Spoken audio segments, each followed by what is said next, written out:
प्रभु को हम महिमा देते हैं और विशेषकर प्रभु ने आज का दिन हमारे जीवन में दिया और ये साल का चौथा महीना है। चौथे महीने का 21वां दिन है ना। तो चौथे महीने के 21वें दिन में परमेश्वर हम सबों को लाया, सुरक्षित रखा, संभाल कर रखा, है ना। हमारे जीवन में ऐसी कोई परिस्थिति आने नहीं दिया जो हमारे सहने से बाहर। और संसार में बहुत सारे लोग शायद आज के दिन को भी नहीं देख पाए होंगे। आप न्यूज़ पेपर देखिए या न्यूज़ में देखिए, है ना। तो बहुत सारे समस्याएं लोगों के जीवन में हैं। कुछ लोग हॉस्पिटल में चले गए, कुछ लोग एक्सीडेंट में दुनिया से चले गए, या कुछ लोग नॉर्मल तरीके से, लेकिन बहुत सारे लोग इस दुनिया से चले गए। लेकिन आज भी हम और आप जीवित हैं तो कहीं ना कहीं ये परमेश्वर की बड़ी कृपा है और बड़ी दया है। Hallelujah, hallelujah.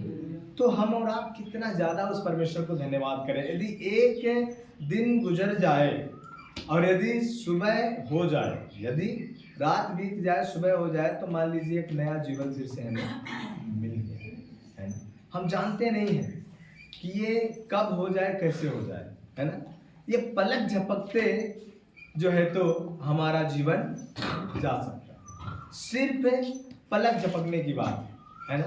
पलक झपकते इस दुनिया से लोग चले जाते हैं, लेकिन परमेश्वर ने हमें और आपको बचाया, सुरक्षित रखा, ये बहुत बड़ी बात है। लेकिन परमेश्वर हमें और आपको क्यों बचाए, कहीं ना कहीं इसके पीछे एक बहुत बड़ा कारण है जिसे हम और आप नहीं जानते। समझ रहे हैं मेरी बात को। परमेश्वर ने हमें और आपको बचाने का एक बहुत बड़ा कारण है इसके पीछे, जिसे हम और आप नहीं जानते। एग्जाम्पल के तौर पे, यदि आपके पास कोई चीज है, आपके घर में कोई वस्तु है, तो आप उसको इसलिए संभाल के रखते हैं क्योंकि उसकी आपको क्या है, जरूरत है ना।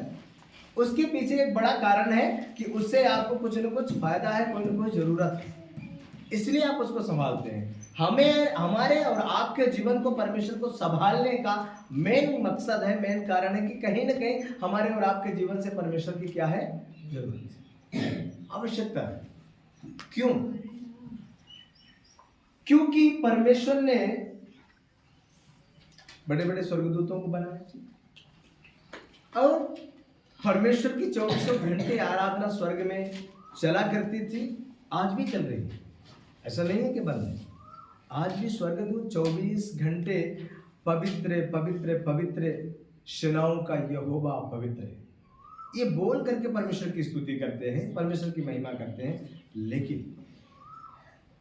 परमेश्वर ये चाहते हैं कि हमारी आराधना करने वाले, जो हमारे समानता और हमारे स्वरूप में बनाए गए हैं, जिनको हमने बनाया, वो हमारी आराधना करें, वो हमारी महिमा करें। Hallelujah, hallelujah. हर माँ बाप ये चाहते हैं कि हमारा बच्चा हमारा क्या करे, आदर करे, है ना। हर माँ बाप की एक इच्छा होती है। परमेश्वर ने हमें और आपको सृजा, तो परमेश्वर ये चाहते हैं कि हम उनकी आराधना करें, हम उनकी स्तुति करें, हम उनकी प्रशंसा करें। लेकिन आज सबसे बड़े दुख की बात यही है कि लोग उस सृष्टिकर्ता को भूल करके और इस सृष्टि की आराधना करना शुरू कर देते। ये सबसे बड़ी दुख की बात है। यदि हमारे और आपके बच्चे किसी दूसरे लोग को, किसी दूसरे व्यक्ति को माँ बाप का दर्जा दे और हमें और आपको दर्जा ना दे माँ बाप का, तो हमें और आपको क्या लगेगा, दुख होगा कि नहीं होगा? बताइए, दुख होगा कि नहीं होगा? मान लीजिए आपके बच्चे आपको मम्मी पापा ना कहें, आपके दूसरे लोगों को अच्छा आदर दे, मम्मी पापा से भी बढ़ के आदर दे, आपको कुछ भी आदर न दे, तो आपको ये लगेगा कि बच्चे हमारे हैं। लेकिन दूसरों को आदर देना गलत बात नहीं है, लेकिन माँ बाप का आदर माँ बाप को मिलना चाहिए। समझ रहे हैं ना? दूसरों को नहीं मिलना चाहिए, है ना। हर एक का एक अलग अलग दर्जा होता है। पत्नी का दर्जा पत्नी को मिलना चाहिए, अन्य किसी स्त्री को नहीं मिलना चाहिए। पति का दर्जा पति को ही मिलना चाहिए, अन्य किसी पुरुष को नहीं मिलना चाहिए, ये शास्त्र कहता है ना। तो आज यहाँ पर बहुत सारी कमियां हैं लोगों के अंदर, लोगों के जीवन में, कि इन चीज़ों को आज लोग भूल बैठे हैं। इसलिए कहीं ना कहीं विपत्तियों का कारण हमारा और आपका जीवन है, हमारे और आपके जीवन के वजह से, है ना। स्मरण की पुस्तक में वो वचन जो हम और आप जो काम कर रहे हैं, स्मरण की पुस्तक में वो सब लिखा जा रहा है। हमने क्या क्या किया है ना? उसका हिसाब देना पड़ेगा। लेकिन लोगों को लगता है कि कुछ भी नहीं है, मरने के बाद कौन जानता है क्या होगा क्या नहीं होगा। लेकिन ये शास्त्र बताता है कि मरने के बाद क्या होगा क्या नहीं होगा, ये सब इसमें लिखा है। Hallelujah, hallelujah. तो हम सिर्फ ये बात कहना चाहते हैं कि परमेश्वर हमें और आपको सुरक्षित रखा तो कहीं न कहीं उसका कारण है ना। आज परमेश्वर ये चाहता है कि हम और आप उसके बच्चे बन जाएं, लेकिन हम और आप इन दिनों में क्या बने हुए हैं? आज मसीह लोग क्या बन गए हैं? एक भिखारी के समान परमेश्वर के पास जाएंगे और ये कहते रहेंगे, दे दे दे दे दे दे, चंगाई दे दे, गाड़ी दे दे, घर दे दे, कपड़ा दे दे, ये दे दे, वो दे दे, सब मांगते रहते हैं एक भिखारी के जैसे। आप बताइए, आपका जो बच्चा है क्या हर वक्त आपसे चीजों की डिमांड करता है? नहीं करता, क्योंकि उसको मालूम है कि हमारे पिता और माता को ये पता है कि हमें रहने के लिए घर भी चाहिए, है ना। हमारी शादी के लिए भी जब समय होगा तो शादी भी होना है, हमारे खाने पीने के लिए भी प्रबंध करना है। ये सब माँ बाप को चिंता है। ये कहने की ज़रूरत नहीं है बच्चों को कि हमारे लिए आप खाने की व्यवस्था करिएगा, या जब हम बीमार होंगे तो हमारे लिए दवा ला के दीजिए। जब बच्चे बीमार हो जाते हैं तो बच्चों को ये कहने की ज़रूरत नहीं पड़ती कि आप मुझे दवा करवाइए। माँ बाप तुरंत उन्हें लेकर के भाग जाते हैं दवा करवाने, है ना। तो जब हम और आप एक संसारिक पिता होकर के ये सब जानते हैं तो हमारा भरोसा उस परमेश्वर के ऊपर क्यों नहीं होता कि वो भी जानता है। जब हमारे और आपके जीवन में परिस्थितियां विपरीत होती है तो वो परमेश्वर भी क्या करता है, जानता है। उसको भी पता है कि हमें और आपको क्या जरूरत है, क्या आवश्यकता है, वो सब देता है। लेकिन कारण ये है कि हम हमेशा भिखारियों के जैसा व्यवहार करते हैं, हम उसका बेटा बनना नहीं चाहते। और जब हम उसका बेटा बन जाएंगे जिस दिन, तो परमेश्वर सारी चीजों को हमें क्या करेगा, दे देगा। Hallelujah, hallelujah. इसलिए जानने की बहुत ज्यादा जरूरत है। एक बार एक घटना मैं आपको बताना चाहता हूँ। एक बार एक स्टेशन में बाप और बेटे कहीं जा रहे थे। उनकी गाड़ी लेट होने के कारण प्लेटफार्म में काफी समय तक वो इंतजार में बैठे थे गाड़ी के। लेकिन उसी समय वहां पर एक आइसक्रीम वाला आया, और जब आइसक्रीम वाला आया तो वो बेटे ने अपने बाप से कहा कि पापा मुझे आइसक्रीम खानी। मैंने कहा ठीक, आइसक्रीम उसको दिला दिया। उसके बाद वहीं पर एक भिखारी भी था। आप सबको पता है, जो स्टेशनों में गए हुए हैं उनको पता है कि स्टेशनों में, बस स्टैंडों में बहुत ज़्यादा भिखारी लोग रहते हैं। तो वो भिखारी आया और उसने मन में सोचा कि हो सकता है मुझे भी मिल जाए। तो वो भी आकर के और उस व्यक्ति से कहा कि पापा पापा मुझे भी आइसक्रीम दिला दीजिए। वो भी उसी शब्द में बोलने लगा जिस शब्द में उसका बेटा बोला। तो वो आदमी जो था उसने सोचा गरीब बच्चा है, चलो कोई बात नहीं है, मांग रहा है, इसको भी दिलवा देते हैं। उसको भी दिलवा दिए। अब दोनों आइसक्रीम खाने लगे। आइसक्रीम जब खत्म हो गई, इतने में वहाँ पर बिस्किट का स्टॉल लगा हुआ था। तो उस बच्चे ने कहा मुझे बिस्किट चाहिए। उसके बाप ने बिस्किट भी उसको दिलाया, और उसी अंदाज में उस भिखारी ने भी बिस्किट मांगा, उसको भी बिस्किट उसने दिला दिया। उसके बाद उसने कहा मुझे कोको कोला पीना है, कोको कोला भी उसको पिला दिया। अब दोनों पी रहे हैं। अब देखिएगा, दोनों के साथ समान व्यवहार हो रहा है। लेकिन कुछ समय बाद, जैसे जैसे समय गुजरता गया, कुछ समय बाद जिस ट्रेन का इंतजार था वो ट्रेन आखिरकार आ गई। और जैसे ही वो ट्रेन आई, ये बाप और बेटे ट्रेन में चढ़ गए और वो भिखारी देखता रह गया। कुछ समझ में आया आपको? नहीं आया, थोड़ा सा कॉस्टली है। मैं आपको बताना चाहता हूं, दोनों के साथ समान व्यवहार हुआ। दोनों कोको कोला पिए, दोनों आइसक्रीम खाए, दोनों बिस्किट खाए। लेकिन अब यहां समानता किस चीज में नहीं पाएगी? कहां डिफरेंट हुआ? क्या आप अंदाजा लगा पा रहे हैं? डिफरेंट यहां था, जो बेटा था वो बाप के साथ ट्रेन में भी बैठ के चला गया, जो भिखारी था उसी प्लेटफॉर्म में खड़े होकर उनको देखता रहा। Hallelujah, hallelujah. आज मैं आपसे कहना चाहता हूँ, मैं जब सुबह क्योंकि हम लोग 4 बजे 4:15 बजे घर पहुँचे, भोर 4:15 बजे घर, और मुझे सोते सोते 5 बज गया, और 5 बजे अलार्म बजा, क्योंकि 5 बजे हमारा उठने की आदत है। लेकिन जिस समय मैं उठता था, आज उस समय मैं सोया 5 बजे। लेकिन आज मैंने प्रभु से कहा, प्रभु आज तो मैं कोई अध्ययन भी नहीं कर पाया, आपके वचनों को मैं रीड भी नहीं कर पाया, पर मुझे बोलना क्या है। तो प्रभु ने तुरंत ये संदेश मेरे मन में दिया कि आज लोग एक भिखारियों का जीवन जी रहे हैं, आज भिखारी बन के लोग जी रहे हैं। लेकिन मैं ये चाहता हूँ, परमेश्वर ये चाहते हैं कि लोग मेरा बेटा बन जाए। मैं ये नहीं चाहता कि मैं उनको सारी चीजें दे करके फिर उनसे दूर चला जाऊं, पर मैं ये चाहता हूं कि मेरे बच्चे हमेशा मेरे साथ रहें। उस भिखारी को उस व्यक्ति ने सब कुछ दिलाया जो अपने बेटे को दिया, लेकिन उसको क्या नहीं दिला पाया।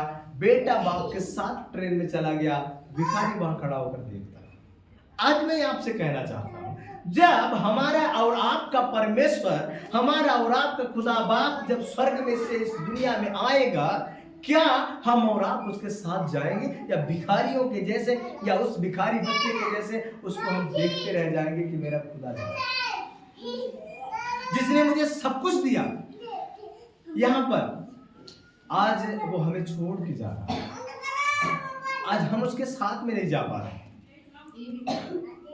ये आपको सोचना है इन दिनों में, क्या आप उसके साथ जाएंगे?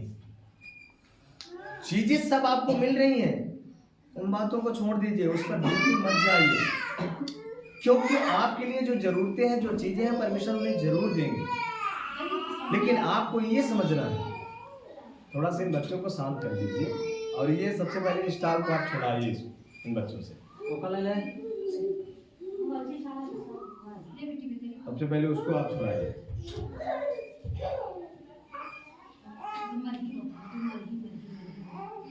तो हमें ये बात समझने की आवश्यकता है कि क्या आप उस परमेश्वर के साथ जा पाएंगे या नहीं जा पाएंगे। ये बहुत बड़ा हमारे और आपके लिए एक चुनौती है, और एक सोचने का विषय भी है, एक प्रश्न चिन्ह है हमारे और आपके सामने।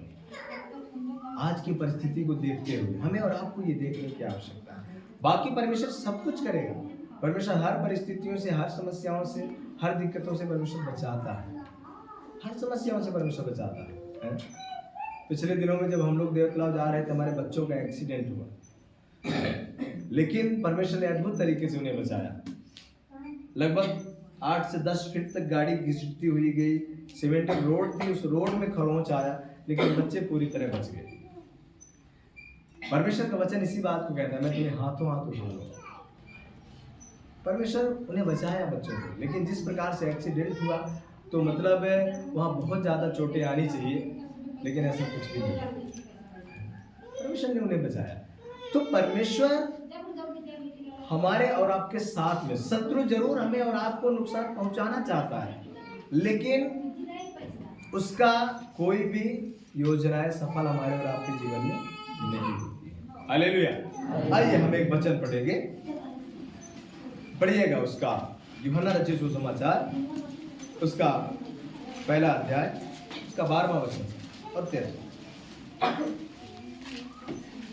परंतु जितनों ने उसे ग्रहण किया, उसने उन्हें परमेश्वर के संतान होने का अधिकार दिया, अर्थात उन्हें जो उसके नाम पर विश्वास करते हैं। अब ध्यान से सुनिए, यहाँ पर वचन क्या कहता है कि परंतु जितनों ने उन्हें ग्रहण किया, उसने उन्हें क्या दिया?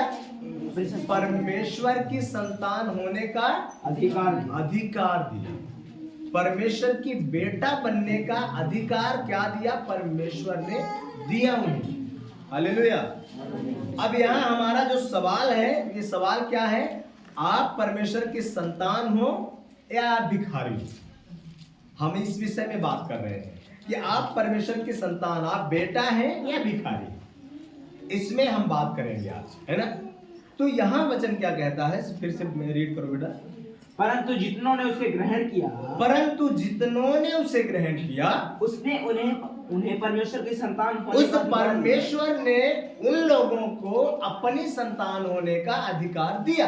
परमेश्वर की संतान होने का अधिकार दिया यीशु मसीह ने। हाँ, अर्थात उन्हें जो उसके नाम पर विश्वास रखते हैं। जो उसके नाम पर विश्वास रखते हैं। किसके नाम पर? यीशु मसीह के नाम पर जो विश्वास रखते हैं उनको परमेश्वर ने, प्रभु यीशु मसीह ने परमेश्वर की संतान होने का क्या दिया? अधिकार, है ना। उनके पास एक अधिकार प्राप्त सर्टिफिकेट है ना, कि वो परमेश्वर की क्या है? संतान है। हाँ, आगे।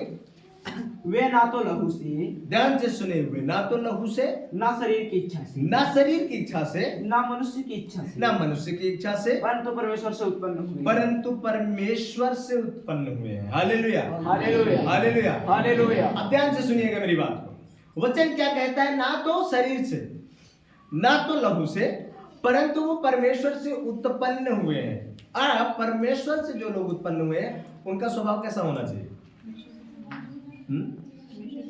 परमेश्वर के जैसा होना चाहिए। अभी संसार में देखिए, जब बच्चे पैदा होते हैं तो कैसे पड़ोस वाले आएंगे, फिर उस बच्चे की नाक देखेंगे, फिर थोड़ा पैर देखेंगे, हाथ देखेंगे, तो कुछ लोग बोलते रहते हैं इसका नाक तो इसके बाप के जैसा है। बोलते हैं कि नहीं बोलते? है ना।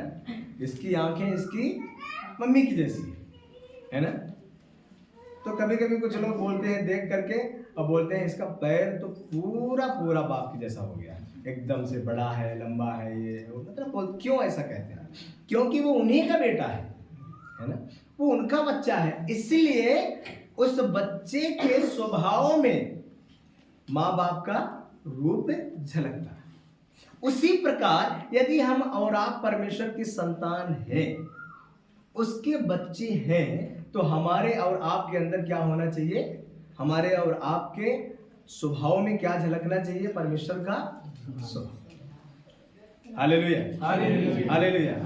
लेकिन अब मेरा सवाल यह है, क्या हमारे और आपके जीवन में परमेश्वर का स्वभाव झलकता है?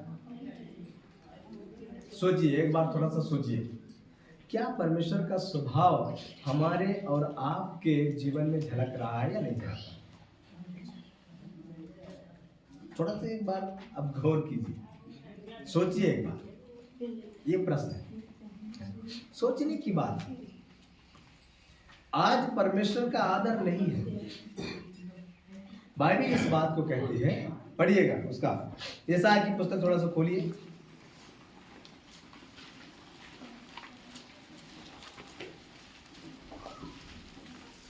उसका पहला अध्याय खोलिए,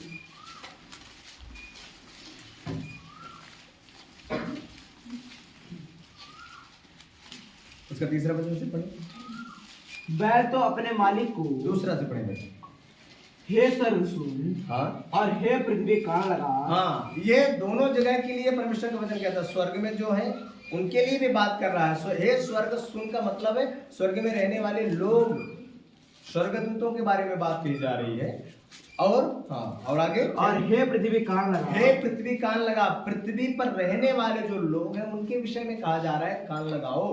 हाँ, क्योंकि यहोवा कहता है, क्योंकि परमेश्वर कहता है, मैंने बाल बच्चों का पालन पोषण किया, मैंने तेरे बाल बच्चों का पालन पोषण किया और उनको बढ़ाया भी, और उनको बढ़ाया भी। हाँ, परंतु उन्होंने मुझसे बलवा किया। हाँ, परंतु उन्होंने क्या किया? मुझसे बलवा किया। बलवा का मतलब आप समझते हैं क्या है? बलवा कर, ध्यान से सुने, फिर से पढ़े।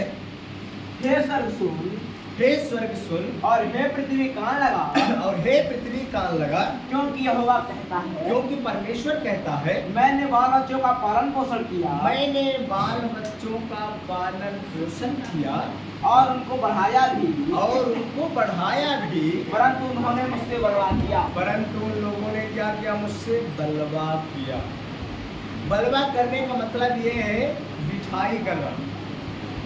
मतलब जिस काम के लिए परमेश्वर ने आपको मना किया, जिस काम को करने के लिए परमेश्वर ने आपको क्या किया? मना किया, आपने उस काम को ही किया। इसको कहते हैं बलवा करना। Hallelujah, hallelujah, hallelujah, hallelujah. और आगे, बैल तो अपने मालिक को, बैल तो अपने मालिक को, और गदहा अपने स्वामी की चरनी, और गधा अपने स्वामी की चरनी को पहचानता है। पहचानता है। बैल जो है अपने मालिक को पहचानता है, गधा अपने स्वामी की चरनी को पहचानता है। हाँ, परंतु इजराइल मुझे नहीं जानता। परंतु मेरे लोग, मेरे बच्चे इस्राएल क्या नहीं करता? मुझे नहीं जानता। हालेलुया। इज़राइल मुझे नहीं जानता, मेरी प्रजा विचार नहीं करती, मेरी प्रजा विचार नहीं करती। Hallelujah, hallelujah, hallelujah. बड़े ध्यान से इस बात को समझ लीजिए कि परमेश्वर एक दुख के साथ, एक वेदना के साथ बात कर रहे हैं कि बैल क्या करता है, अपने स्वामी को जानता है, गधा अपने स्वामी की चरनी को पहचानता है, लेकिन मेरे लोग, मेरी प्रजा मुझे नहीं जानते, मुझे नहीं पहचानते। हालेलुया। होशे 4:6 इस बात को कहता है, पढ़िएगा 4:6 में।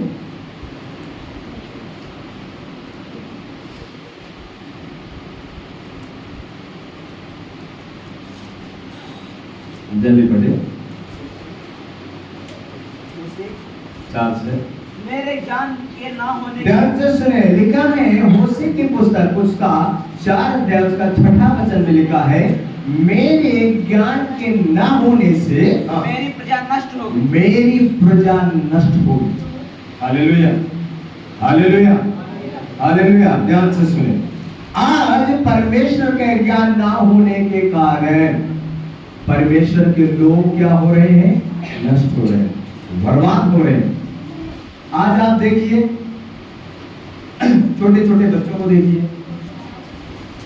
जवानों को देखिए, आज कितना ज्यादा संसारिकता में, नशे में, व्यभिचार में, लड़ाई झगड़े में, अन्य गंदे कामों में कितना ज्यादा वो फंसे हुए हैं, कितना ज्यादा लिप्त है उसमें, उनका जीवन बर्बाद हो रहा है, उनके जीवन में बड़ी समस्याएं आ रही हैं, बड़ी विपत्तियां आ रही हैं। किस प्रकार से आज लोगों का जीवन नष्ट हो रहा है, क्यों नष्ट हो रहा है? ये परमेश्वर के ज्ञान ना होने के कारण। यदि परमेश्वर का ज्ञान उनके जीवन में होता तो कभी भी इस प्रकार की समस्याएं उनके जीवन में नहीं आती। आज छोटे छोटे बच्चे ड्रग्स ले रहे हैं, आज छोटे छोटे बच्चे इंजेक्शन ले रहे हैं। आपको पता नहीं होगा, ये व्हाइटनर जो आता है, व्हाइटनर कहीं आप लिखेंगे और उसको मिटाने के लिए जो व्हाइटनर आता है, इसके अंदर जो लिक्विड होता है, तो इसको बच्चे पीते हैं, इसमें नशा होता है, समझ रहे हैं? इसको पीछे से खोल करके उसको पूरा बच्चे पी लेते हैं, व्हाइटनर में जो लिक्विड होता है। सोचिए, जहर है, ये ड्रग्स है, ये अंदर काफी चीजों को खराब करता है, लेकिन फिर भी कर रहे हैं बच्चे, है ना? कोरेक्स जो खांसी की एक दवा, लेकिन उसको लोग नशे में इस्तेमाल करने लगे, इसीलिए कोरेक्स में बैन लगा हुआ है ना? आज कितना ज्यादा, आज तो ऐसे ऐसे नशे आ गए हैं, पता भी नहीं चलता, लोग रुमालों में डालेंगे, उसको सूंघेंगे, है ना? कैसे कैसे आज समस्याएं हैं संसार में, है ना? लेकिन मेरे कहने का मतलब ये है, क्या आप भी उसी कैटेगरी में आते हैं या आपका जीवन बचाया गया? ये सोचने की बात। आप कहाँ हैं? आप कौन सी कैटेगरी में? क्या आपका जीवन बचाया गया है या आप भी उसी कैटेगरी में, जैसे यहाँ पर लिखा है? और भी पढ़ो बेटा। तूने मेरे ज्ञान को तुच्छ जाना है, तूने मेरे ज्ञान को तुच्छ जाना है। ध्यान से समझिएगा, ये बड़े ही दुख के साथ परमेश्वर कह रहे हैं, तूने मेरे ज्ञान को तुच्छ जाना है। हाँ, इसलिए मैं तुझे अपना याजक रहने, इसलिए मैं तुझे अपना भक्त, अपना याजक, अपना बेटा रहने के योग्य नहीं समझूंगा और नहीं ठहराऊंगा। Hallelujah, hallelujah. यदि हम और आप उससे बलवा करेंगे, यदि हम और आप उसकी बातों को नहीं मानेंगे, तो परमेश्वर भी हमारी प्रार्थनाओं को नहीं सुनेंगे। सिंपल सी बात है, जो बच्चा आपकी बात नहीं मानता तो आप क्या करते हैं उसके लिए? आपकी बात ना माने, फिर आपसे आकर के, और वो नशे करने वाला हो, जुआ खेलने वाला हो, है ना, और ऐसा अयासी करने वाला हो, फिर आपसे आकर के 1000 रुपए पैसा मांगे, तो क्या आप उसको प्यार से निकाल के दे देंगे? ठीक है बेटा, लेके जाओ, दारू पी लो, ऐसा कहेंगे क्या? बताइए, ऐसा कहेंगे आप लोग अपने बच्चों को? नहीं कहेंगे। आप लोग अपने बच्चों को ऐसा कहेंगे क्या? बताइए, थोड़ा सा बोलिए। कितने लोगों के पास मुंह है? मुंह है सबके पास, तो फिर बोलती क्यों नहीं है? लड़ाई करना होगा तो बहनों की आवाज इतनी तेज हो जाएगी कि 4 पुरुष बोलेंगे, एक बहन बोलेगी, पुरुष लोग डाउन हो जाएंगे। बोलने के लिए चर्च में बिल्कुल इतना मौन रहते, लगता है जैसे एकदम साधु है, इनको बोलना ही नहीं आता। और साधु का पता तो तब चलता है जब थोड़ा सा बगल में देवरानी जेठानी का थोड़ा सा तू मैंने होता है, या सास बहू का जब होता है तब साधुआना समझ में आता है। ये समस्या है लोगों के जीवन में, ये परेशानियां हैं लोगों के जीवन में। आज क्यों परमेश्वर लोगों को आशीष नहीं करता है? क्योंकि परमेश्वर को आपका जीवन पसंद नहीं है। परमेश्वर ने कैन और हाबिल की भेंट में कोई कमी नहीं थी। लोग कहते हैं कि कैन ने गलत भेंट लेके गया, खराब चीजें लेके गया, गलत है। बाइबल में ऐसा कहीं नहीं लिखा है। ध्यान से लोग बाइबल को नहीं पढ़ते। बाइबल में ऐसा कहीं नहीं लिखा है कि कैन ने गलत भेंट लेके गया था, ये खराब भेंट लेके गया था, इसलिए परमेश्वर ने उसकी भेंट को ग्रहण नहीं किया। और हाबिल अच्छा लेके गया, इसलिए हाबिल की भेंट ग्रहण किया। कैन भी अच्छी भेंट लेके गया था, लेकिन कैन का जीवन अच्छा नहीं था, इसलिए परमेश्वर ने उसकी भेंट को ग्रहण नहीं किया। जब आपका जीवन ही अच्छा नहीं होगा तो परमेश्वर आपकी भेंट को ग्रहण नहीं करेगा। आप मुझे बताइए, आपके घर में कोई प्रोग्राम, कोई कार्यक्रम, आप अच्छा पकवान बनाइए और उसके बाद आप लोगों को बुलाइए खाने के लिए, लेकिन आप लोगों को बिल्कुल मान सम्मान मत दीजिए, उनसे कोई बात ना कीजिए, उनको कोई रिस्पॉन्स ना दीजिए। पकवान अच्छा बनाए, खाना अच्छा बनाए, लेकिन आप उनको कोई मान सम्मान ना दीजिए और वो पकवान आप ले जाकर उनके सामने रखिए, तो क्या उनकी इच्छा बढ़ेगी ग्रहण करने के लिए? उनका मन दुखी हो जाएगा। खाना अच्छा आपने दिया है, लेकिन आपका जीवन उनके प्रति अच्छा नहीं है। इसलिए जो व्यक्ति है उसने आपको ग्रहण नहीं किया, क्योंकि आपका जीवन उनके प्रति बेकार है, सही नहीं है, तो आपका पकवान भी उनके लिए बेकार है। इसी प्रकार कैन का जीवन था। कैन सही व्यक्ति नहीं था, इसलिए परमेश्वर ने कैन की भेंट को ग्रहण नहीं किया। आप यदि चाहते हैं कि परमेश्वर आपकी प्रार्थना की भेंट ग्रहण करे, तो आप सबसे पहले अपने जीवन को क्या करें? सही करें। जब तक अपने जीवन को आप सही नहीं करेंगे तो परमेश्वर आपकी भेंट को ग्रहण नहीं करेंगे। पढ़िए बेटा, फिर से पढ़िए उसको, उस वचन को।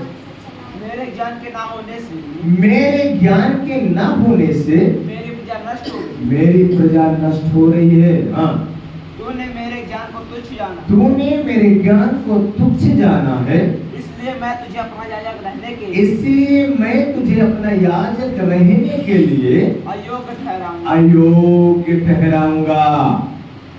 आप यदि परमेश्वर के ज्ञान को तुच्छ जानेंगे तो परमेश्वर आपको कभी भी अपना भक्त नहीं समझेंगे, कभी आपको अपना भक्त नहीं मानेंगे, अयोग्य ठहराएंगे परमेश्वर। इसलिए इस बात को समझना है। Hallelujah, hallelujah, hallelujah, hallelujah. तो आप यदि परमेश्वर के साथ बलवा करेंगे, आप सही रिश्ता यदि उसके साथ नहीं बनाएंगे, तो परमेश्वर आपको अपना याजक मानने के लिए तैयार नहीं है। और जो आपको अपना नहीं मानेगा उससे आपको कुछ भी नहीं मिल पाएगा। हालेलुया। हम बात कर रहे हैं बेटा है या भिखारी है, तो अब समझने की बात है। आइए आगे एक वचन पढ़ेंगे, मत्ती रचित सुसमाचार उसका 24वां अध्याय उसका 44वां वचन। इसलिए तुम भी तैयार रहो, हाँ, क्योंकि जिस घड़ी के विषय में हाँ, तुम सोचते भी नहीं हो, हाँ, उसी घड़ी मनुष्य का पुत्र आ जाएगा। ध्यान से सुने, आप बेटा बन जाइए, नहीं तो भिखारी बन के जीवन जिएंगे। ट्रेन आएगी, प्लेटफॉर्म में आप छोड़ दिए जाएंगे, जो उसका सगा बेटा है वो उसको लेके चला जाएगा। प्रभु यीशु मसीह का आने का जो समय है ऐसे ही है, अचानक से प्रभु यीशु मसीह आ जाएंगे और आप उनके साथ जा नहीं पाएंगे यदि आप उनका बेटा बन के अपना जीवन नहीं जिएंगे। हालेलुया। पढ़िए, फिर से पढ़िए बेटा उसको। इसलिए तुम भी तैयार रहो, इसलिए आप भी तैयार रहें। हाँ, क्योंकि जिस घड़ी मनुष्य जिस घड़ी के विषय में जिस घड़ी के विषय में तुम सोचते भी नहीं, आप नहीं सोचते हो, आप नहीं जानते हो, हाँ, उसी घड़ी मनुष्य का पुत्र आ जाएगा। उसी घड़ी मनुष्य का पुत्र आ जाएगा। हालेलुया। जिस घड़ी के विषय में आप नहीं जानते, जिस घड़ी के विषय में आप नहीं सोचते, उस घड़ी मनुष्य का पुत्र आ जाएगा। हाँ, आता है वह विश्वास योग्य हाँ, और बुद्धिमान दास कौन है? बस आपको ये समझने की आवश्यकता है, क्या आप उसका बेटा बन गए हैं या अभी भी बाकी है? यदि नहीं बने हैं तो आप कोशिश करें कि आप उसका बेटा बन जाए। Hallelujah, hallelujah. भजन संहिता उसका 14 अध्याय से 1 वचन में, मूर्ख ने अपने मन में कहा है हाँ, कोई परमेश्वर है ही नहीं, कोई परमेश्वर है ही नहीं। वे बिगड़ गए हैं, उन्होंने घिनौने काम किए हैं, कोई सुकर्मी नहीं। परमेश्वर ने स्वर्ग में से मनुष्य पर दृष्टि की है कि देखिए कि कोई बुद्धिमान, कोई परमेश्वर का खोजी है या नहीं। हाँ, वे सबके सब भटक गए हैं। बस फिर से पढ़ेंगे उसका 1 वचन, 14 का 1 वचन पढ़े। मूर्ख ने अपने मन में कहा है, ध्यान से सुने, अब मेरी तरफ देखिए, है ना? अब बाइबल रखे रहिए ऐसे, मेरी तरफ देखिए, क्योंकि आपका ध्यान नीचे रहता है और आपकी समझ में कुछ भी नहीं आता, है ना? मूर्ख ने अपने मन में कहा कोई परमेश्वर है ही। आज की संसार में बहुत सारे लोग हैं तो यही कहेंगे कोई परमेश्वर नहीं है। बहुत लोग ऐसे हैं, ऐसे ही बोलेंगे कोई परमेश्वर नहीं है। ऐसे लोगों के बारे में बाइबल कहती है वो मूर्ख है। आगे, वे बिगड़ गए, वे बिगड़ गए, उन्होंने घिनौने काम किए हैं, वे लोग घिनौने काम किए हैं, कोई सुकर्मी नहीं। कोई सुकर्मी नहीं है। हालेलुया। हालेलुया। अब सवाल ये है, क्या आप भी उनकी कैटेगरी में हैं जो लोग बिगड़ गए, जो लोग धर्मी नहीं है, जो लोग सुकर्मी नहीं है? क्या आप भी उन्हीं के जैसा है? आपका जीवन भी उन्हीं के जैसा है? सोचने की बात है। आज मसीह लोग क्या कर रहे हैं? जैसा संसार के लोग कर रहे हैं वैसा ही मसीह लोग भी कर रहे हैं। बाइबल में लिखा है लीला क्रीड़ा करना क्या है? बताइए ना, लीला क्रीड़ा करना क्या है? लिखा है कि नहीं लिखा? कुछ लोगों के लिए पाप नहीं है, समझ रहे हैं ना? जैसे संसार के लोग बढ़िया डीजे में नाचेंगे वैसे मसीह लोग भी नाचते हैं, डीजे में अच्छा से नाचेंगे। अभी इस परमेश्वर के भवन में अभी ये बोल दिया जाए कि जितना ज्यादा आप एंजॉय करना चाहते हैं परमेश्वर के भवन में कर सकते हैं। दाऊद भी, जब दाऊदपुर में संदूक लाया जा रहा था परमेश्वर का, तो दाऊद भी नाच रहा था। एक राजा होने के बाद भी सब लोग नाचते हैं, लेकिन जो डीजे में थिरक थिरक के नाचने वाले जो लोग हैं, बहनों में से भाइयों में से भी, वो चर्च के अंदर जब उनको बोलेंगे ना कि आप जितना नाचना है आप नाच सकते हैं प्रभु की महिमा के लिए, तो पता है कैसे नाचेंगे?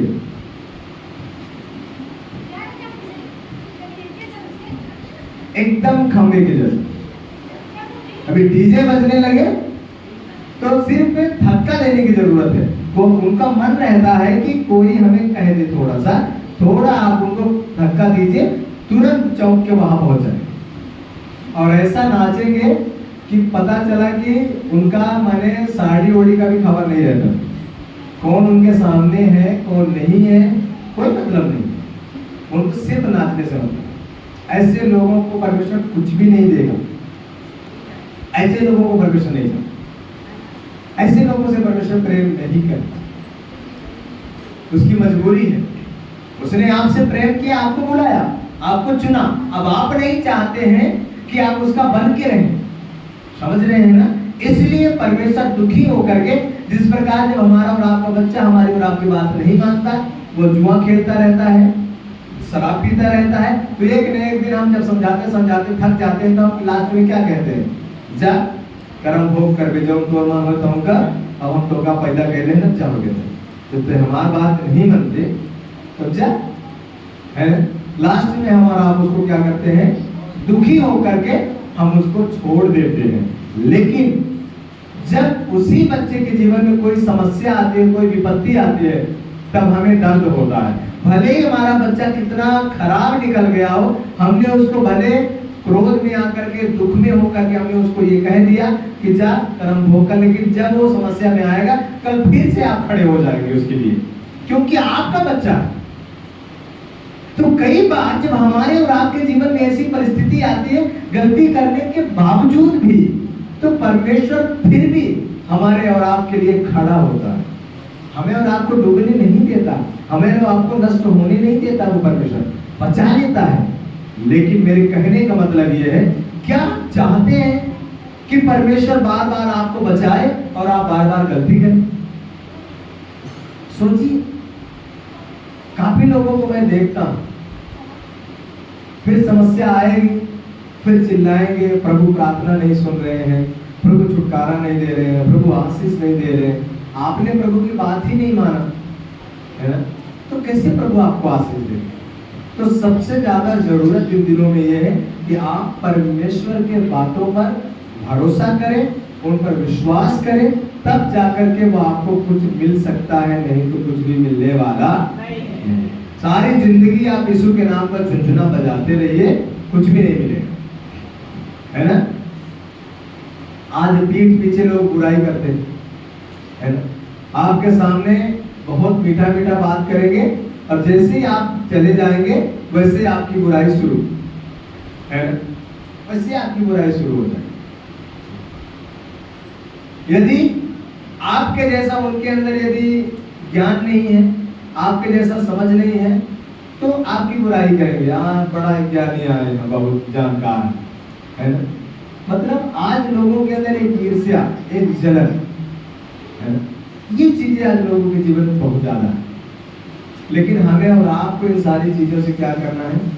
दूर रहने की आवश्यकता है, दूर रहना है। हालेलुया।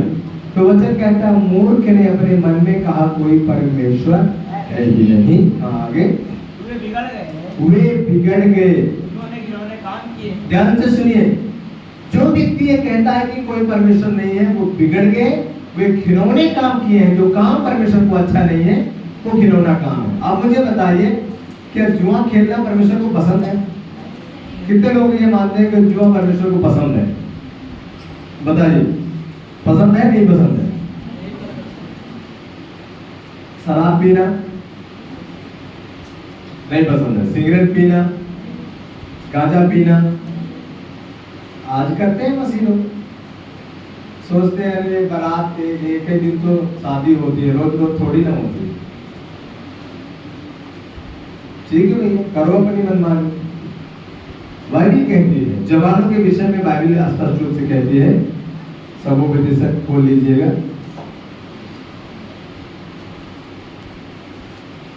11वां अध्याय, सबोपदेशक उसका 11वां अध्याय।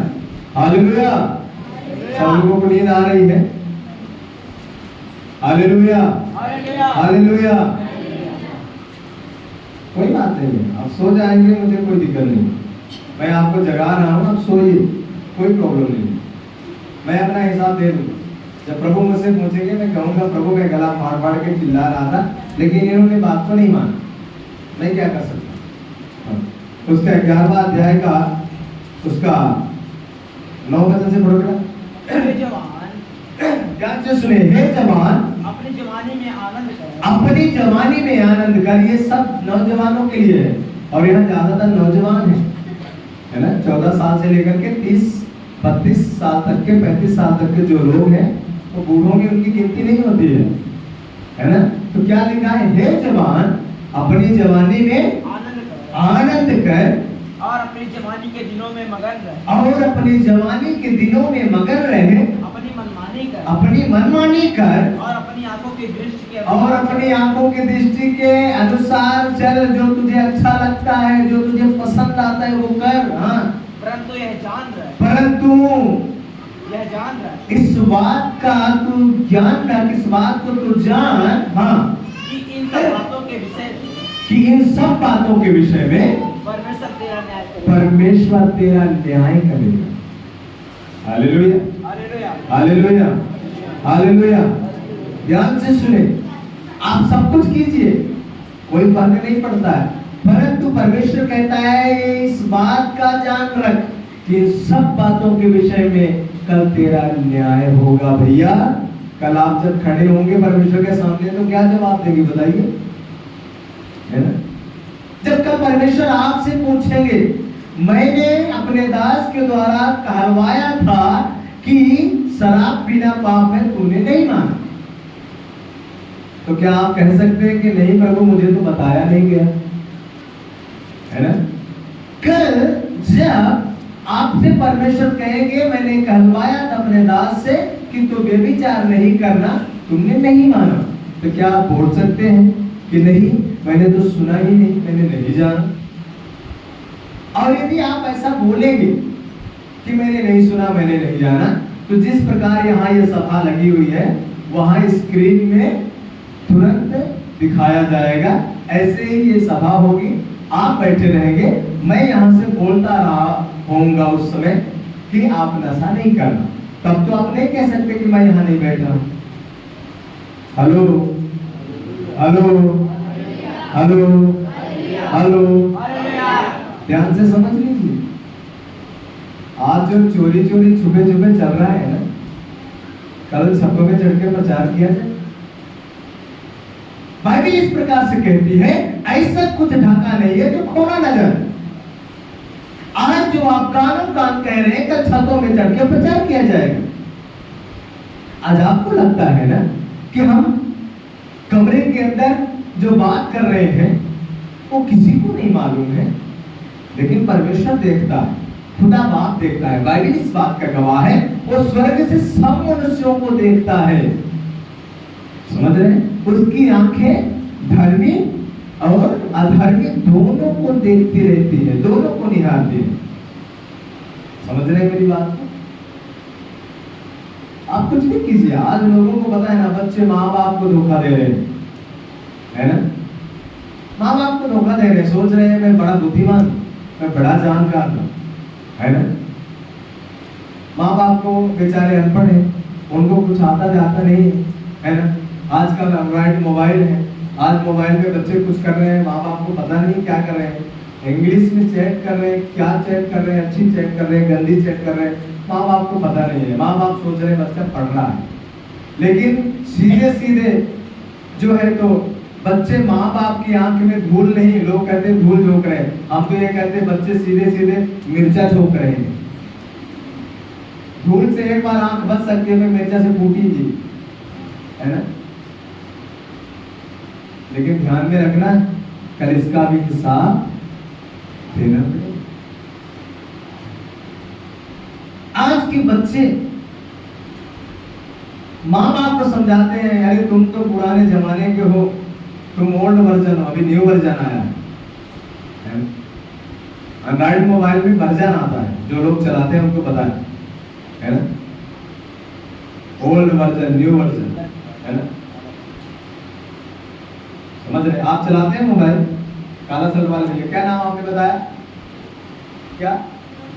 शिवम। आप मोबाइल चलाते हैं? आता है ना, नया नया वर्जन आता है। आज के बच्चे माँ बाप को कहते हैं तुम पुराने जमाने वाले हो ना, तुम्हारे जमाने में तो था नहीं, तुमको क्या पता, है ना? बेटा हिसाब देना, चोरी करो माँ बाप से, झूठ बोलो माँ बाप से, है ना? पिकनिक मनाने बच्चे जाएंगे, माँ बाप पूछेंगे कहाँ गए थे, स्कूल गया था, कॉलेज गया था, तो माँ बाप को पता है कि बच्चा हमारा पढ़ने जा रहा है, कमा कमा के पैसा दे रहे हैं। आप मुझे बताइए कि क्या पाप नहीं? क्या ये पाप नहीं? अरे जिस माँ बाप ने आपको चलना सिखाया, जिस माँ बाप ने आपको उठना बैठना सिखाया, जिस माँ बाप ने आपको बोलना सिखाया, जब आपको बोलना भी नहीं आता था तब माँ बाप, आप जब पानी को पानी नहीं कह पाते थे तब माँ बाप आपको कहते थे बेटा कि पानी है, तोते के जैसे पढ़ाए। आज वो माँ बाप जब बूढ़े हो गए, आप बड़े हो गए, तब आप ये कहते हो तुम्हें पता नहीं, तुम्हें क्या पता, तुम जानते नहीं है? लेकिन इसका हिसाब देना, सब कुछ परमेश्वर देख रहा है, सब देख रहा है। यदि आप ऐसा करते हैं तो आज से इस काम को करना छोड़ दीजिए, मोबाइल फोन में गंदी चैट करना, गंदी बातें करना बंद कर दीजिए। परमेश्वर कभी माफ नहीं करेंगे। आप माँ बाप को धोखा देना बंद कीजिए। माँ बाप को धोखा नहीं दे रहे, आप अपने आप को धोखा दे रहे हैं। कल आप नरक में चले जाएंगे। माँ बाप तो ये सोच रहे हैं कि मेरा बच्चा अच्छा काम कर रहा है। समझ लीजिए ध्यान से इस बात को। इसीलिए वचन कहता है, फिर पढ़ो बेटा, हे जवान अपनी जवानी के दिनों में आनंद कर हाँ और अपनी जवानी के दिनों में मगन रह, अपनी मनमानी कर, अपनी मनमानी कर और अपनी आंखों की दृष्टि के अनुसार चल हाँ, परंतु यह जान रख परंतु यह जान रख कि इन सब बातों के विषय हाँ, परमेश्वर तेरा न्याय करेगा। इन सब बातों के विषय परमेश्वर तेरा न्याय करेगा। आपने जो काम किया है, आपने जो अंधेरे में किया है, कल उजाले में दिखाया जाएगा। आपने जो जंगलों में किया है ना, कल सड़कों में दिखाया जाएगा कि आपने ये किया था। इसलिए आप अभी भी वक्त है, अपने आप को आप सुधार लीजिए। ये सोचने की आवश्यकता है। इस सारी गंदगी से आप बाहर आइए, तब परमेश्वर का काम आपके अंदर प्रकट होगा। जब तक आप उस गंदगी से बाहर नहीं आएंगे तो परमेश्वर का काम आपके जीवन में प्रकट नहीं होगा। आगे आगे बढ़े बेटा। अपने मन से खींच हाँ और अपनी देह से दूर कर हाँ, क्योंकि लड़कपन हाँ और जवानी हाँ, दोनों बेकार है। लड़कपन भी बेकार है, जवानी भी बेकार है, बहुत दिनों तक साथ नहीं देगी। समझ लीजिएगा, बुढ़ापा आएगा ही, है ना। आज काफी लोगों को अपने शरीर पर घमंड है, काफी लोगों को अपनी सुंदरता पर घमंड है। लेकिन मैं आपसे कहता हूं, एक बार इस शरीर के अंदर, इस शरीर में जो चमड़ा लगा हुआ है ना, इस चमड़े को कंप्यूटर में एक बार उतार के देखिए, फिर ये शरीर कैसा दिखता है। इस शरीर पे हमें और आपको घमंड है ना। एक बार जो 80 साल के बूढ़े व्यक्ति हैं, एक बार उनको आप देख लेना, कल आपकी भी दशा यही होगी। ऐसे आपकी भी सुंदरता हो जाएगी कल। जिनको अपनी सुंदरता पे आज बहुत बड़ा नाज है, दूसरों को ये दिखाते हैं मैं बड़ा सुंदर हूँ, मैं बड़ी सुंदर हूँ। दिखाइए आप सुंदरता, कोई बात नहीं है। लेकिन आप 80 साल वाले को एक बार जाके देखना, वो कितनी सुंदर है इस समय। ऐसे ही कल आपकी भी सुंदरता हो जाएगी। तब किसको दिखाएंगे? ये समझने की आवश्यकता है। लड़कपन और जवानी दोनों व्यर्थ हैं, ज्यादा दिनों के लिए नहीं है। आगे आगे पढ़ो बेटा, 12 के पढ़ो। अपनी जवानी के दिनों में ध्यान से सुने, अपनी जवानी के दिनों में अपने सृजनहार को स्मरण, अपने सृजनहार अर्थात परमेश्वर को स्मरण रखे। हाँ, इससे पहले की विपत्ति के दिन और वे वर्ष तुझ पर आ पड़े। हालेलुया। इससे पहले कि आपके जीवन में परेशानी आ जाए, आपके जीवन में समस्या आ जाए, आपके जीवन में बीमारी आ जाए, आपके परिवार में भुखमरी आ जाए, आपके परिवार में गरीबी आ जाए, इससे पहले आप उस परमेश्वर को याद करें और उसके वचन के मुताबिक काम करें, उसके वचन के अनुसार चले। ये वचन कहता है। समझ रहे हैं मेरी बात को? ये आज आपको सोचने की आवश्यकता है, ये आज आपको जानने की जरूरत है। और मैं आपसे कहना चाहता हूं, आज जो समस्या आपको पहाड़ के जैसे लगती है ना, जो परेशानी आपको पहाड़ के जैसे लगती है ना, वो चुटकियों में खत्म हो जाएगी। उसके लिए देर नहीं लगेगी। जिस दिन आप परमेश्वर का बेटा बन जाएंगे, जिस दिन आप परमेश्वर की संतान बन जाएंगे, उस दिन आपकी समस्या परमेश्वर चुटकियों में खत्म करेंगे। Hallelujah, hallelujah, hallelujah. मैं आपसे कहना चाहता हूं, अंधकार कितना भी बड़ा क्यों ना हो, ये रात जो है कितनी भी अंधकार से भरी हुई क्यों ना हो, ये रात कितनी भी ज्यादा अंधेरी क्यों ना हो, लेकिन मैं आपसे कहना चाहता हूं, जब सुबह होती है और जब सुबह का सूरज निकलता है, तो ये कितनी भी अंधेरी रात क्यों ना हो, लेकिन उस सूरज के सामने इसको भी भागना पड़ता है। Hallelujah, hallelujah.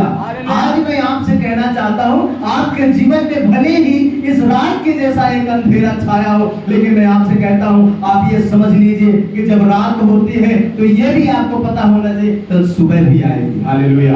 और जब सुबह आएगी तो ये अंधेरा हमेशा हमेशा के लिए चला जाएगा और आपके जीवन को परमेश्वर आशीषित करेगा।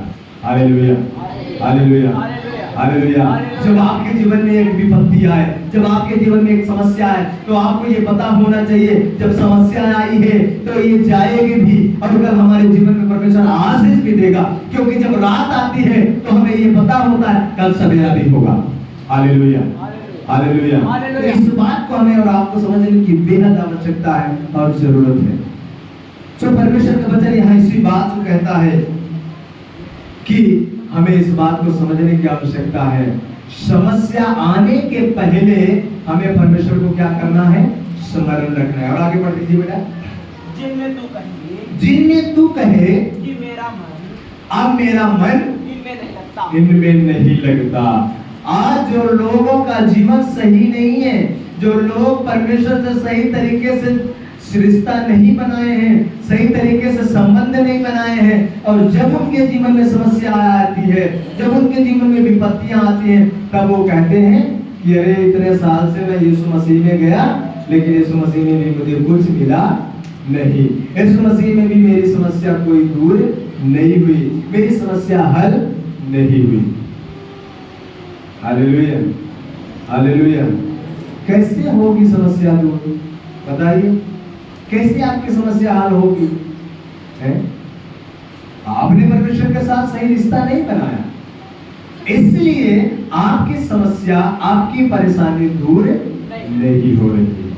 समझ रहे हैं ना?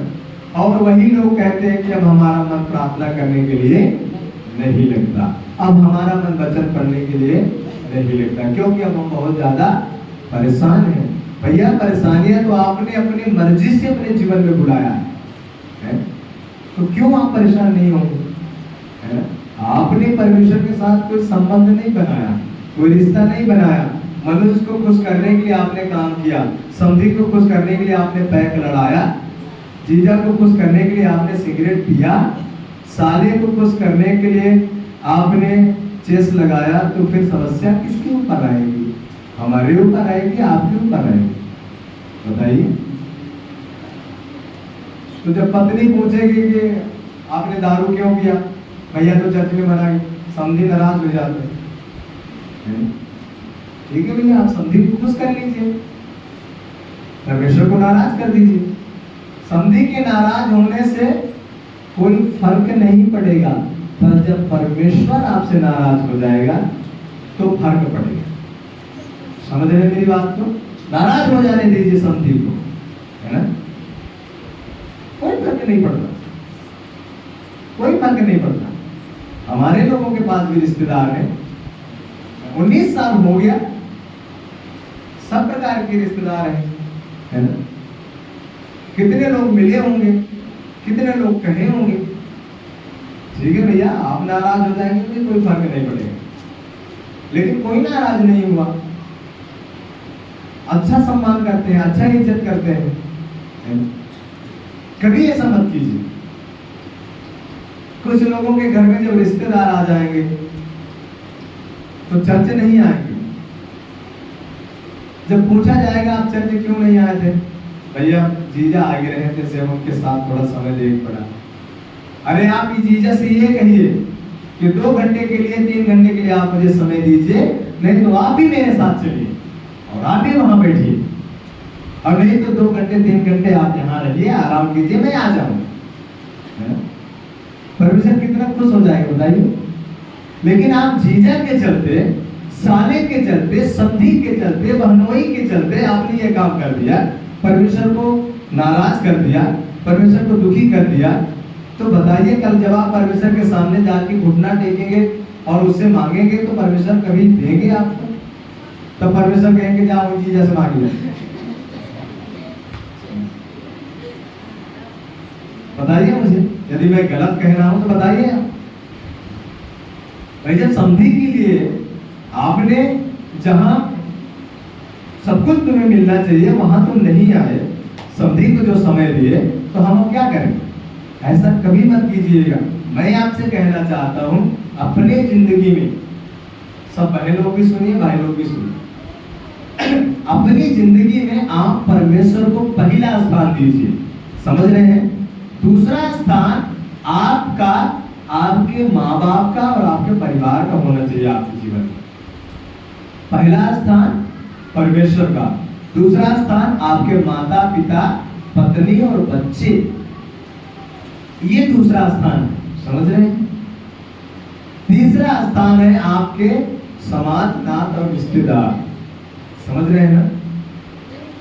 तो ये आपको समझने की आवश्यकता है। और जिंदगी में आप पहला स्थान यदि परमेश्वर को देंगे ना, मैं आपसे कहना चाहता हूँ, कुछ बातों को बोल के मैं अंत करूंगा। जिस व्यक्ति ने परमेश्वर के चरणों को पकड़ लिया, परमेश्वर के कदमों को पकड़ा है, उसको संसार में किसी भी व्यक्ति के चरण पकड़ने की आवश्यकता नहीं पड़ेगी कि भैया हमारे ऊपर दया कर जाए, नहीं पड़ेगी जरूरत। आप सिर्फ परमेश्वर के पास जाइए, उसके चरण पकड़िए, वो खुद आपके सामने लोगों को लाके खड़ा कर देगा और लोग आपकी मदद करने के लिए तैयार हो जाएंगे। लेकिन आपको परमेश्वर के सामने झुकना है। आप झुक जाइए परमेश्वर के सामने।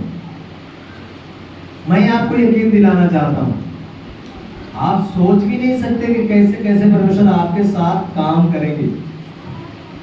समझ रहे हैं? नहीं सोच सकते आप। मैं मिला हूं कुछ लोगों को, मैं जानता हूं, उनके सोच से ज्यादा परमेश्वर उनके लिए काम कर रहा है इन दिनों में। लेकिन उन्होंने परमेश्वर के साथ एक अच्छा रिश्ता बनाया, एक अच्छा संबंध बनाया, और तब परमेश्वर जो चीज के लिए वो कभी सपने में भी नहीं सोचे होंगे कि क्या मेरे साथ भी ऐसा हो सकता है, लेकिन उनके साथ हो रहा है, आपके साथ भी होगा। परमेश्वर एक जैसा है, कभी ना बदलने वाला परमेश्वर। लेकिन हम क्या हैं?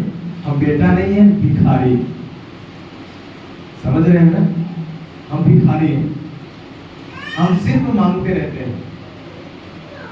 हम बेटा बन जाए, मांगने की जरूरतें नहीं पड़ेगी, वो खुद ब खुद आपको वो सारी चीजें देंगे। क्योंकि वचन में लिखा है कि परमेश्वर के राज्य और धर्म की खोज करो तो बाकी चीजें तुम्हें मिल जाएंगी। तो हम उसकी खोज में ना जाएं, परंतु हम परमेश्वर के राज्य और धर्म की खोज करें। Hallelujah, hallelujah.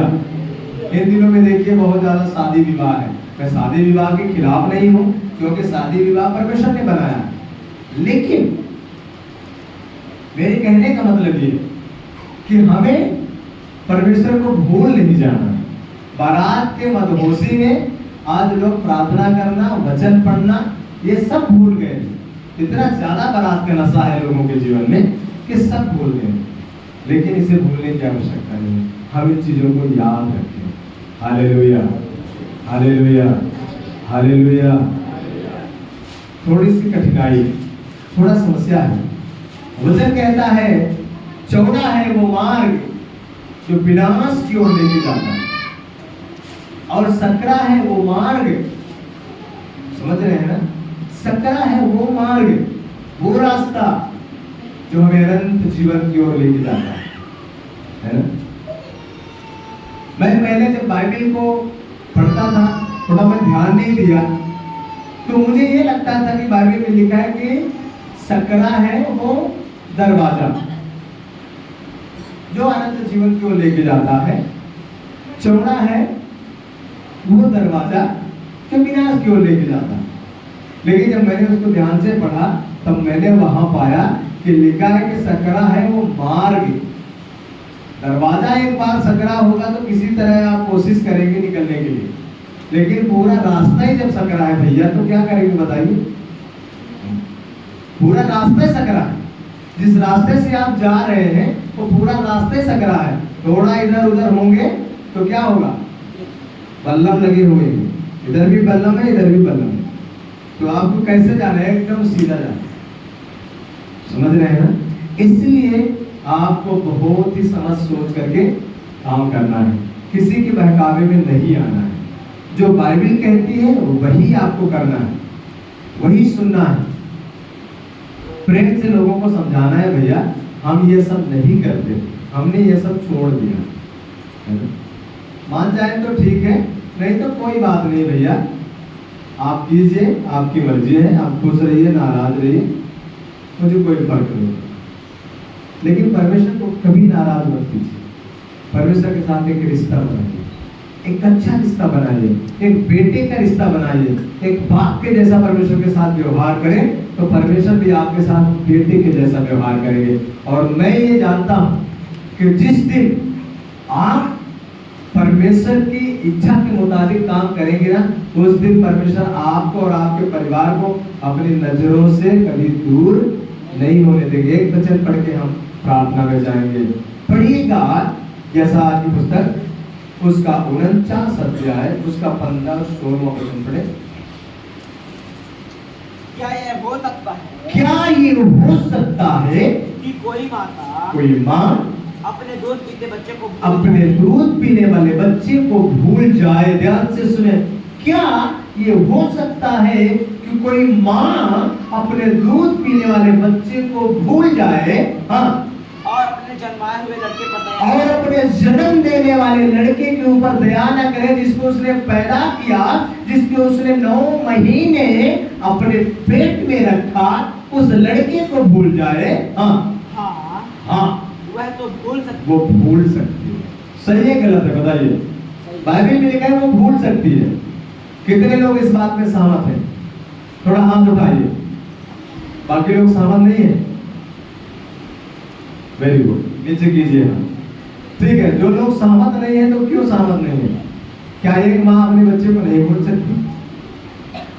मैंने देखा है, बहुत सारी माँ को मैंने देखा है, बच्चों को प्लेटफॉर्म में छोड़ के, बस स्टैंड में छोड़ के, कूड़ेदान में छोड़ के। क्या उन्होंने जन्म नहीं दिया? क्या उन्होंने दर्द नहीं सहा? क्या जन्म देते समय उनको दर्द नहीं हुआ? क्या उन्होंने 9 महीने तक बच्चे को अपने पेट के अंदर नहीं रखा? फिर भी उन्होंने छोड़ दिया, फिर भी वो भूल गए। लेकिन बाइबल इस बात को कहती है कि मां तुम्हें भूल सकती है जिसने तुम्हें जन्म दिया, जिस मां ने तुझे 9 महीने अपने पेट के अंदर रखा, जिस मां ने तेरा कुछ समय तक पालन पोषण किया। कुछ मां तो जन्म देते ही छोड़ देते हैं, कुछ मां कुछ साल बाद छोड़ देती है। लेकिन परमेश्वर कहते हैं आगे, परंतु मैं तुझे नहीं भूल सकता। तुझे नहीं भूल सकता। जन्म देने वाली माँ तुम्हें भूल सकती है, पैदा करने वाली माँ तुम्हें भूल सकती है, जन्म देने वाला बाप तुम्हें भूल सकता है, लेकिन मैं तुम्हें नहीं भूल सकता। मैं तुम्हें हमेशा याद रखूंगा। माँ से भी बढ़ के प्यार करने वाला है यीशु मसीह।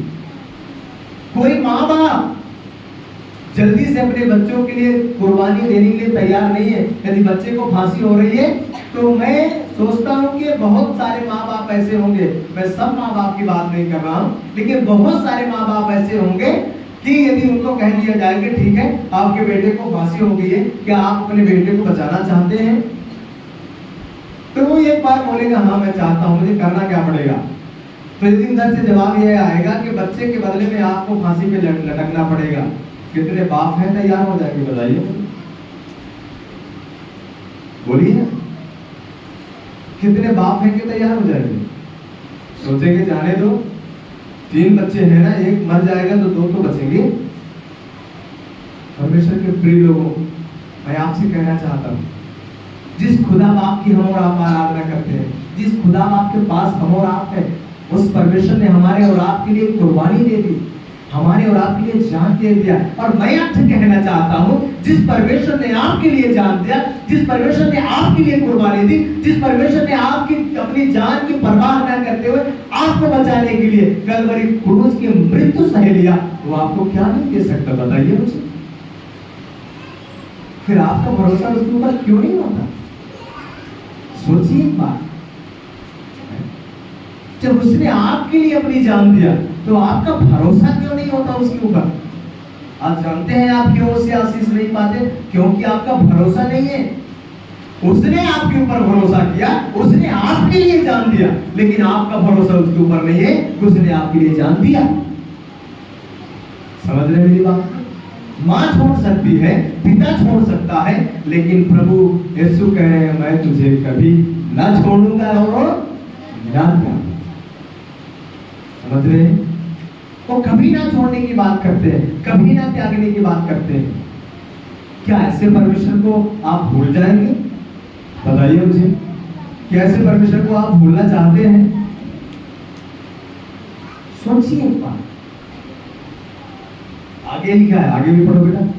देख मैंने तेरा चित्र अपने हथेलियों पर खोद कर बनाया है। Hallelujah, hallelujah, hallelujah, hallelujah, hallelujah. Hallelujah. कुछ बहनों को मैंने देखा है अपने पति का नाम यहाँ लिखवाते हैं, तो कुछ भाइयों को भी मैंने देखा है अपनी पत्नी का नाम यहाँ लिखवाए। क्यों? ये दिखाने के लिए कि मैं तुमसे प्रेम करता हूं। क्या नाम लिखवाने से प्रेम प्रकट होगा? है ना? नाम तो यहाँ पति का है, नाम पति का लिखा हुआ है, लेकिन अयासी किसी और के साथ हो रही है। क्या ऐसे लोगों को परमेश्वर माफ करेगा? सोचिए एक बात। नाम तो पत्नी का लिखा हुआ है ना? अयासी किसी और के साथ हो रही है। पत्नी यहाँ दुआ करती है, प्रभु मेरे पति को सलामत रखना, 1 साल से परदेश में है, बाहर है, कोई भी बीमारी आने मत देना। लेकिन पति वहां गुलछर्रे उड़ा रहा है। पत्नी बेचारी दुआ कर करके रोज थक रही है, उसके लिए उपवास कर रही है। क्या ऐसे पति को परमेश्वर माफ करेगा? सोचिए एक बात। मैंने देखा है ऐसे लोगों को, इसलिए मैं बोल रहा हूं। मैं जानता हूं ऐसे लोगों को। नहीं करना, कभी ऐसा नहीं करना, कभी परमेश्वर माफ नहीं करेगा ऐसे लोगों को। बाइबल का वचन इसी बात को कहता है, स्त्री त्याग से परमेश्वर घृणा करता है। हमें और आपको बहुत ज्यादा समझने की जरूरत है। पढ़ो बेटा, पढ़ो। मैंने तेरे चित्र को अपने हथेलियों में खोद कर बनाया है। ऐसे स्केच पेन से नहीं बनाया कि कल पानी आए और मिट जाए। खोद कर बनाया है, पत्थर की लकीर। हाँ पढ़े। तेरी शहरपनाह सदैव मेरी तेरी शहरपनाह था, तेरी बाउंड्री, तेरा बाड़ा, तेरा टाटा सदैव मेरी नजरों के सामने बना रहता है। Hallelujah, hallelujah. क्यों? क्यों? क्यों आपका चित्र परमेश्वर ने अपने हथेलियों में बनाया? क्यों आपका शहर बनाया, आपका बाउंड्री, आपका टाटा, आपकी दीवार परमेश्वर की नजरों में रहती है? बताइए क्यों रहती है? और आगे, तेरे लड़की फुर्ती से आ रहे हैं। बस क्यों ऐसा परमेश्वर का वचन कहता है? आपका चित्र परमेश्वर ने इसलिए अपनी हथेलियों में बनाया है ताकि वो हर समय आपको देखता रहे। Hallelujah, hallelujah. वो हर समय आपको देखता रहे। आपका बाउंड्री, आपकी शहरपना, आपका बाड़ा, आपका टाटा, जो भी आप मानिए, आपकी बारी इसलिए परमेश्वर की नजरों के सामने रहती है क्योंकि परमेश्वर देखता है कि मेरे बेटे के टाटा के अंदर कोई शत्रु जा तो नहीं रहा है, कोई दुश्मन प्रवेश तो नहीं कर रहा है, कोई विपत्ति तो बाड़े के अंदर नहीं जा रही है। इसलिए परमेश्वर की नजर आपके शहरपनाह के ऊपर रहती है। हेलो, ये ध्यान से, इसलिए परमेश्वर की नजर रहती है। लेकिन कब? जब आप उसका बेटा बन जाएंगे। समझ रहे हैं ना? बेटा नहीं, अभी दूसरे की बेटे की फोटो लेके आप क्यों घूमेंगे? बताइए, घूमेंगे क्या? दूसरे की बेटे की फोटो से आपको क्या मतलब है? लेकिन आप अपने बेटे की फोटो इसलिए रखते हैं कि कहीं कोई जरूरत पड़ जाएगी तो मेरे पास रहेगी, काम हो जाएगा। परमेश्वर दूसरे की तस्वीर अपने हाथों में क्यों बनाएगा? अपने बेटे की न बनाएगा, अपनी बेटी की तस्वीर न बनाएगा। तो जब आप उसकी बेटी बन जाएंगे, जब आप उसका बेटा बन जाएंगे, तब ना आपकी तस्वीर वो बनाएगा। हैं? दूसरे के घर को आपको देखने की क्या जरूरत है? पर आप अपने बेटे के घर को देखेंगे। यदि आपका बेटा घर में नहीं है तो आप अपने पत्नी से भी बोलेंगे, दादू घरे नहीं आए, दादू के होगा घरे के जाके देख ले, ताला वाला बंद है कि नहीं बंद है, बढ़िया से। सही बात है गलत है बताइए, है ना? क्यों? क्योंकि आपका बेटा है। लेकिन यदि पड़ोस वाले का बेटा घर के अंदर नहीं है, कभी आप अपनी पत्नी को कहते हैं या कभी अपने पति को कहते हैं कि जाके उनके घर का धोखा देखिए, आप उनके घर को नुकसान तो नहीं हो रहा, कहते हैं क्या? कभी नहीं कहते। भाई आपसे क्या मतलब है, वो आपका नहीं है ना। इसीलिए आपको बेटा बनना बहुत जरूरी है। जब तक आप बेटा नहीं बनेंगे तब तक जो चीज परमेश्वर आपको देना चाहते हैं आप उनसे प्राप्त नहीं कर पाएंगे। इसलिए बहुत ज्यादा जरूरत है कि आप बेटा बन जाइए। तो अब आपका चुनाव है कि आप बेटा बन के जीना चाहते हैं या भिखारी बन के जीना चाहते हैं। सोचिए, आप बेटा बन के जीना चाहते हैं, भिखारी बन के जीना चाहते हैं, ये आपके ऊपर है, चुनाव आपका है ना। यहोशू ने कहा जीवन और मरण तुम्हारे सामने है, अब तुम चुन लो, तुम जीवन को चुनना चाहते हो या मरण को चुनना चाहते हो, जो तुम्हारी मर्जी हो वो तुम चुनो, तुम स्वतंत्र है ना। तो अब आपको चुनना है कि आप बेटा बनना चाहते हैं, बेटी बनना चाहते हैं या भिखारी बनना चाहते हैं। रोज वही दे दे दे दे दे दे वही मांगते रहेंगे रोज, है ना। सोचने की बात। आइए हम खड़े हो जाएं अपने स्थानों में और हम याद करें